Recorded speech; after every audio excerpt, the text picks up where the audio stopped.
ரோட்சைட் காளானே செம்மையா இருக்கும். இதுல காளானுக்கு பதிலா மீல் மேக்கரை சேர்த்தா எப்படி இருக்கும்? இன்னைக்கு அதான் செஞ்சிருக்கோம்.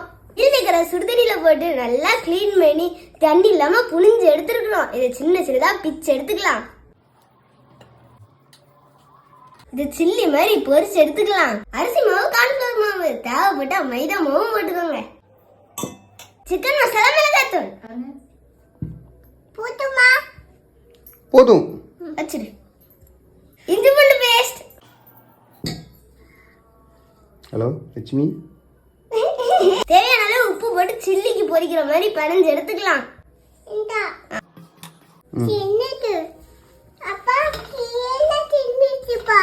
சிந்திச்சோமா? இது 10 நிமிஷம் அப்படியே இருக்கட்டும். இது சில்லி மாதிரி பொரிச்சு எடுத்துக்கலாம். சிக்கன் மாதிரி இருக்குல்ல? ஆமா, சாப்பிட டேஸ்ட் டிஃபரன்ஸ் தெரியுங்களா?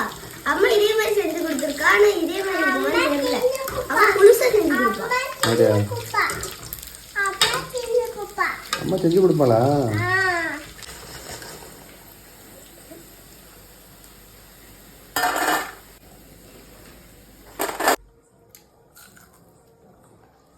சிக்கன் மாதிரி இல்ல, இதுல மசாலா தூக்கலா போட்டா சூப்பரா இருக்கும். அது இன்னொரு நாள் ட்ரை பண்ணி பார்க்கலாம். இஞ்சி பூண்டு போட்டுக்கலாம். பொடிசா இருந்தா பல்லாரி சேர்த்துக்கலாம். உப்பு போட்டுக்கலாம். தக்காளி சேர்த்துக்கலாம். கரம் மசாலா, மிளகாய்த்தூள், மல்லித்தூள். கரம் மசாலா மட்டும் தூக்கலா போடுங்க, அப்பதான் நான்வெஜ் ஸ்மெல் வரும். 2 நிமிஷம் எண்ணெயிலே மசாலா வதங்கிடுச்சு. இப்ப தண்ணி ஊத்திக்கலாம்.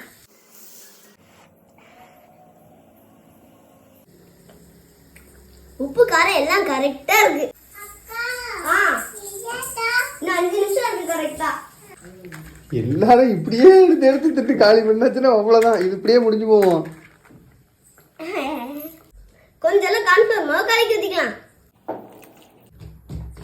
கொதிக்குது. இப்ப பொரிச்சு வச்சு மீல் மேக்கர் சேர்த்துக்கலாம்.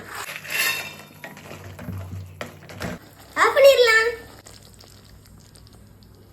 சுட சுட ரெடியா இருக்கு. சாப்பிட்டு வெத்துடலாம். 15 நிமிஷம் தள்ளிடுவா. டேஸ்ட் சூப்பரா இருக்கு. நீங்களும் இந்த மாதிரி ஏதாவது டிஃப்ரெண்டா ட்ரை பண்ணணும்னா இந்த மாதிரி ட்ரை பண்ணுங்க. சூப்பரா இருக்கும். தக்காளிக்கு பதிலாக தக்காளி சாஸ் சேர்த்து பாருங்க. டேஸ்ட் இதோட சூப்பரா இருக்கும்.